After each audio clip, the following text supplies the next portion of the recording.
In the middle of his official business, Trump took the time to send checks to Michael Cohen. On a busy day at the White House, President Trump hosted senators to talk about tax cuts, accused a Democratic congresswoman of distorting his condolence call to a soldier's widow, and suffered another court defeat for his travel ban targeting Muslim countries.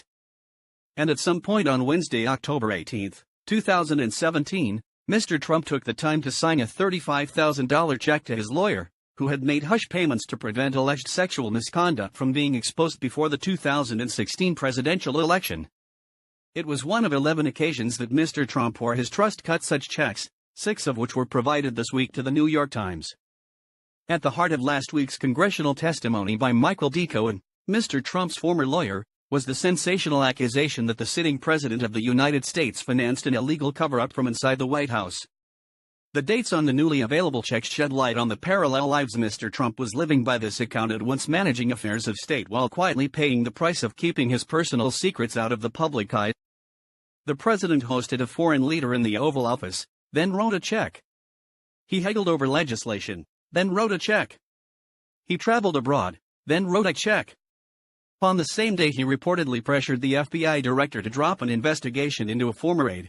The president's trust issued a check to Mr. Cohen in furtherance of what federal prosecutors have called a criminal scheme to violate campaign finance laws at the direction of Mr. Trump. The White House on Tuesday referred questions about the payments to Mr. Trump's private lawyers. J.C. Kulo, one of the president's personal lawyers, had no comment, and a lawyer for the Trump Organization declined to discuss the matter. Other defenders of the president said that the checks proved only that Mr. Trump paid his personal lawyer, not that he necessarily knew the money was meant to reimburse Mr. Cohen for hush payments to Stormy Daniels, the pornographic film actress who has claimed to have had an extramarital affair with Mr. Trump. The president has denied the affair.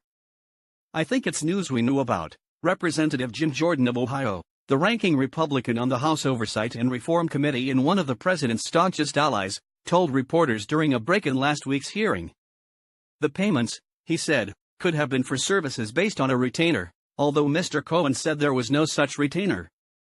The president's critics said that the checks, mostly with Mr. Trump's distinctive up-and-down signature, in fact bolster the prosecutor's conclusion about his involvement in the scheme.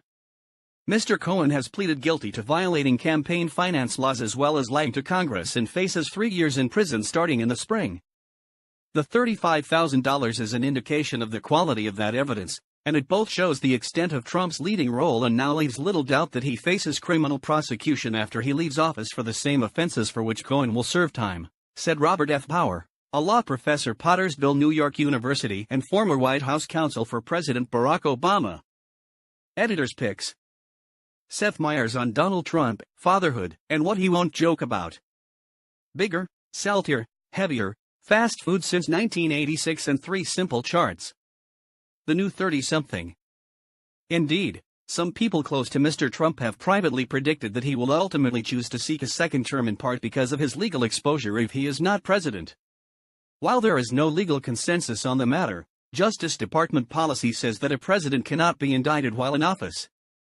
The checks to Mr. Cohen were sent on a more or less monthly basis throughout 2017, Mr. Trump's first year in office. Mr. Cohen provided 2 checks to the House committee last week, and his lawyer, Lanny J. Davis, provided the additional 6 checks to the Times this week. Mr. Cohen's team said it was searching for 3 others. Of the 8 checks now available, 7 were for $35,000 and another was for $70,000 to cover 2 months' worth of payments. 6 were signed by Mr. Trump himself while he was president, and the other 2 were signed by his eldest son, Donald Trump Jr., and his company's chief financial officer, Alan Weisselberg. Altogether, Mr. Trump or his trust paid Mr. Cohen $420,000, according to federal prosecutors. Of that, $130,000 was to reimburse payments made shortly before the 2016 election to Ms. Daniels, whose legal name is Stephanie Clifford, so she would not tell her story. Another $50,000 was for Mr. Cohen's effort to manipulate online polls to inflate Mr. Trump's reputation as a businessman. That $180,000 was then grossed up with another $180,000 to offset taxes that Mr. Cohen would have to pay on the original money since it was being treated as income. Another $60,000 was added as a bonus, prosecutors have said. Mr. Trump has offered conflicting accounts about the matter.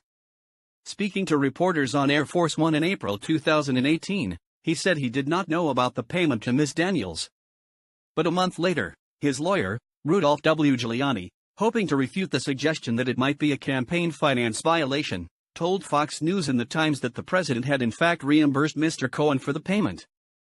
Citing Mr. Cohen and other evidence, prosecutors from the Southern District of New York said in court papers that Mr. Trump directed the scheme, essentially making him an unindicted co-conspirator.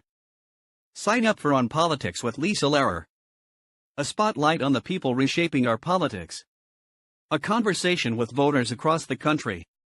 And a guiding hand through the endless news cycle, telling you what you really need to know. Sign up. We're talking about a felony committed by the President of the United States where there's no dispute, said Mr. Davis, the lawyer for Mr. Cohen. People close to Mr. Trump have suggested that he may not have been aware of what Mr. Cohen was doing in real time, despite an audio tape that Mr. Cohen recorded of him discussing with Mr. Trump payments that the National Enquirer had made to a second woman who claimed to have had an affair with a candidate. A person close to Mr. Trump said that he may have believed the checks were payment for general legal fees, but may not have known why. The president's associates stressed that the payment to Mr. Cohen was one of several he made privately each month. Mr. Davis scoffed at that. "You denied the Stormy Daniels affair and that was a lie," he said. "Now you're denying that you knew about this payoff and reimbursement that Giuliani says you knew about. So your claim of ignorance doesn't have any credibility." One person who without question was involved, according to multiple people briefed on the events, was Mr. Weisselberg, the Trump Organization chief financial officer. Mr. Cohen told Mr. Weisselberg about the $130,000 wire transfer to Ms. Daniels. Mr. Weisselberg suggested repaying it in installments and told Mr. Cohen to send invoices once a month, according to the People. By Mr. Cohen's account, the checks began in February 2017, just weeks after Mr. Trump was inaugurated as president. When Mr. Cohen visited the Oval Office for the first time, he said, Mr. Trump raised the issue of the hush payments in the same room that symbolized the United States seat of power. "Don't worry, Michael, your January and February reimbursement checks are coming," he quoted Mr. Trump telling him. "They were FedExed from New York and it takes a while for that to get through the White House system." The first check was signed February 14, 2017, for $70,000 to cover both January and February. It was issued by the President's Trust and signed by Mr. Weisselberg and Donald Trump Jr. The payment came at a fraud moment in the president's early weeks, just a day after he forced his national security advisor, Michael T. Flynn, to resign for lying about his contacts with Russia. On the same day the check to Mr. Cohen was signed, Mr. Trump pulled aside James B. Comey, then the FBI director, and suggested letting Flynn go, according to a contemporaneous memo by Mr. Comey. The next check, for $35,000, came from the trust on March 17, even as the president hosted Chancellor Angela Merkel of Germany in the Oval Office and aides were grappling with a firestorm over unfounded assertions aired by the White House that the British had spied on Mr. Trump when he was a candidate. A check for April has not been located. Mr. Cohen's records were seized by federal agents. But after the initial payments, Mr. Trump was instructed that he should write Mr. Cohen checks from his personal checking account instead of the trust. It is not clear why he was told this, but in so doing, he removed his son's name from future checks. On May 23, the president signed a personal check on the same day he was overseas meeting with Prime Minister Benjamin Netanyahu of Israel in Jerusalem and President Mahmoud Abbas of the Palestinian Authority in Bethlehem, before flying that night to Rome. Checks for June and July have also not been located. The next one, on August 1, came as Mr. Trump invited small business owners to the White House and an aide confirmed that the president had dictated a misleading statement about a 2016 meeting that his campaign team held with Russians. On September 12, Mr. Trump hosted the Prime Minister of Malaysia even as his press secretary, Sarah Huckabee Sanders, was telling reporters that the Justice Department should certainly look at prosecuting Mr. Comey. Mr. Trump signed another $35,000 check that day. After the October 18 check came one on November 21, just 2 days before Thanksgiving when Mr. Trump pardoned a turkey, saying, "I feel so good about myself," and then defended Roy S. Moore, the Republican Senate candidate in Alabama who had been accused of sexual misconduct with teenage girls. Mr. Trump also spoke by telephone that day with President Vladimir V. Putin of Russia. The last check made public was signed on December 5, the same day that Mr. Trump called Mr. Netanyahu, Mr. Abbas, and Arab leaders to tell them that he had decided to move the American embassy to Jerusalem. 4 months later, FBI agents raided Mr. Cohen's office and home,